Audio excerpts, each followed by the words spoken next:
Saint John Chrysostom, early church's greatest preacher. Preaching improves me.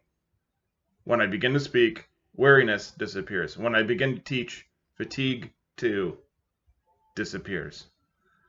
It is foolishness and a public madness to fill the cupboards with clothing.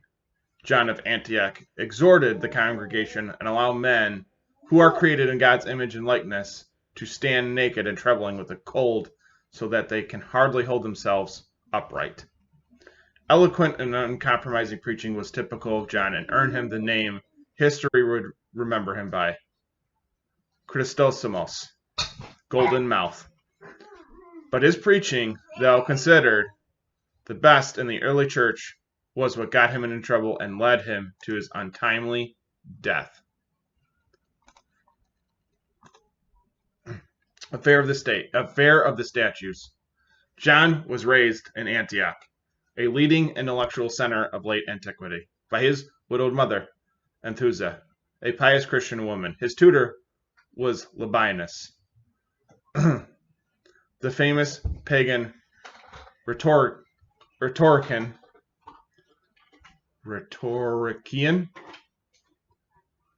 rhetoric, basically, but he was a pagan rhetorician who had been a professor in both Athens and Constantinople. So he wasn't a pagan. He was a teacher in pagan rhetoric who was analyzing it, kind of like probably a comparative religion professor.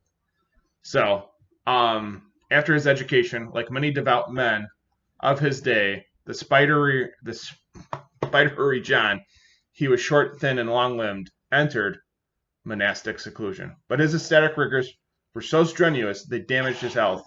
The effects would last his whole life, and he was forced to return to public life. He quickly went from lector to deacon to priest at the church in Antioch.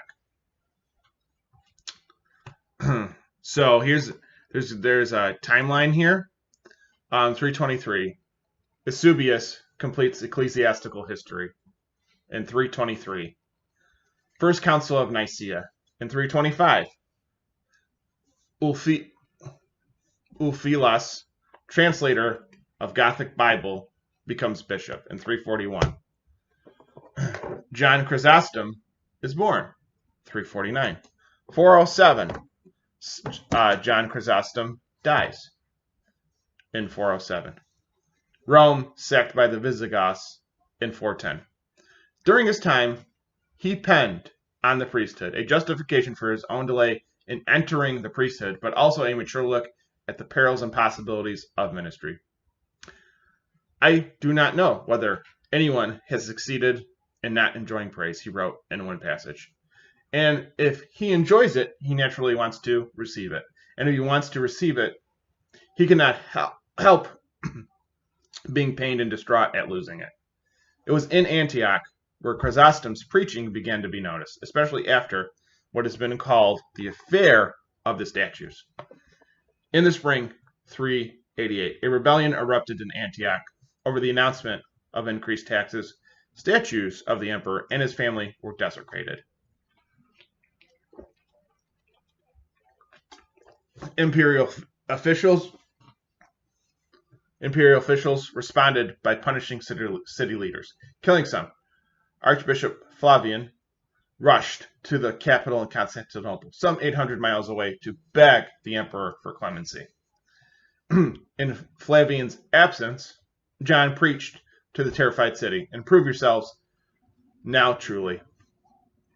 Not as when, during one of the numerous earthquakes, or in famine, or drought, or in similar visitations, you leave off your sinning for 3 days or 4 days, and then begin in the old life again. When 8 weeks later, Flavian returned with the good news of the emperor's pardon, John's reputation soared. From then on, he was in demand as a preacher. He preached through many books of the Bible. Though he had his favorites, I like all the saints, he said, but St. Paul, the most of all, the vessel of election, the trumpet of heaven, in his sermons, he denounced abortion, prostitution, gluttony, the theater, and swearing. About the love of horse racing, he complained, "My sermons are applauded merely from custom." Then everyone runs off to horse racing again and gives much more applause to the jockey, showing indeed unrestrained passion for them. There, they put their heads together with great attention and say with mutual rivalry, "This horse did not run well. This one stumbled." And one holds to this jockey and another to that. No one thinks any more of my sermons, nor of the holy and awesome mysteries that are accomplished here. His large bald head, deeply set eyes, and sunken cheeks reminded people of Elijah the prophet. Though his sermons, which lasted between 30 minutes and 2 hours, were well attended, he sometimes became discouraged. My work is like that of a man who is trying to clean a piece of ground into which a muddy stream is constantly flowing. At the same time, preaching improves me. When I begin to speak, weariness disappears. When I begin to teach, fatigue too disappears. Kidnapped to Constantinople. In early 398, John was seized by soldiers and transported to the capital, where he was forcibly consecrated as Archbishop of Constantinople. His kidnapping was arranged by a government official who wanted to adorn the church in the capital city with the best order in Christianity. Rather than rebelling against the injustice, John accepted it as God's providence, and rather softened his words for his new prestigious audience. John included many of the imperial household. John continued themes he preached in Antioch.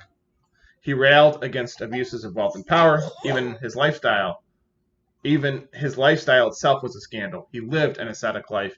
He used his considerable household budget to care for the poor and build hospitals.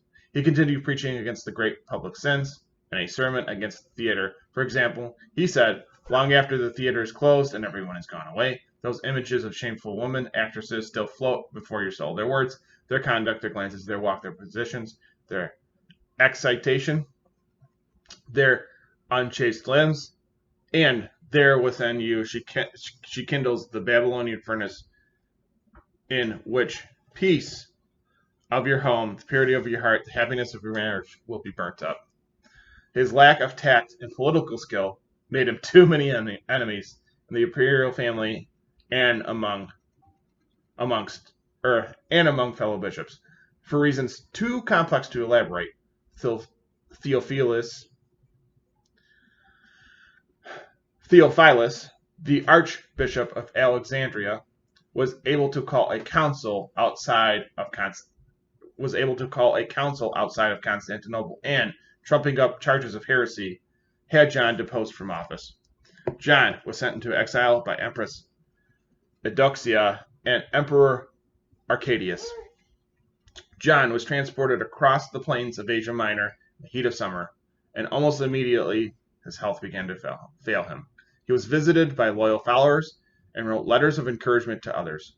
When you see the church scattered, suffering the most terrible trials, her most illustrious members persecuted and flogged, her leader carried away into exile, don't only consider these events, but also the things that have resulted, the rewards, the recompense, the awards for the athlete who wins in the games and the prizes won in the contest. On the eastern shore of the Black Sea, at the edges of the empire, his body gave out and he died. 34 years later, after John's chief enemies had died, his relics were brought back in triumph to the capital. Emperor Theodosius II, John, son of Arcadius and Eudoxia, publicly asked forgiveness for the sins of his parents. He was later given the caption Doctor of the Church. Because of the value of his writings, 600 sermons and 200 letters survive, along with St. Basil the Great, St. Gregory of Nazianzus, and Athanasius, St. Athanasius of Alexandria, I assume. He is considered one of the greatest of the early Eastern Church Fathers. Yes, he was the one who wrote the Divine Liturgy. He was the one who made the Divine Liturgy come into being. he was responsible for not only its survival and making it a staple within Orthodox Christianity. Uh, Obviously, he was a preacher, uh, but a preacher in the Orthodox sense is kind of a thing that is rare. You don't have a whole lot of preachers per se in Orthodox Christianity. I mean, sure, church fathers and priests give their sermons, and the valuable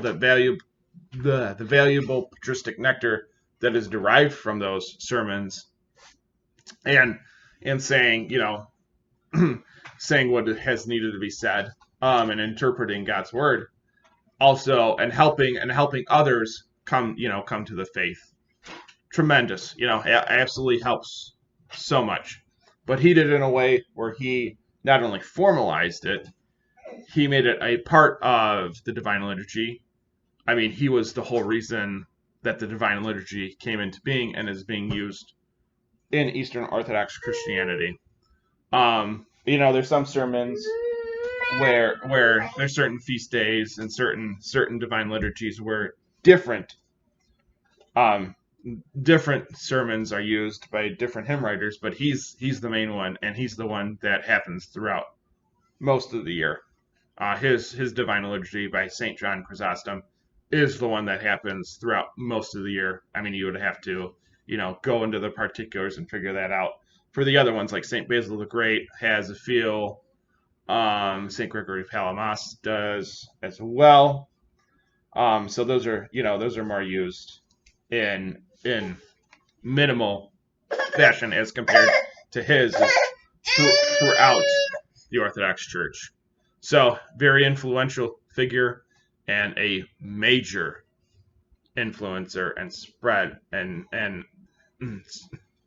spread a lot of the early church's message of him being a great preacher.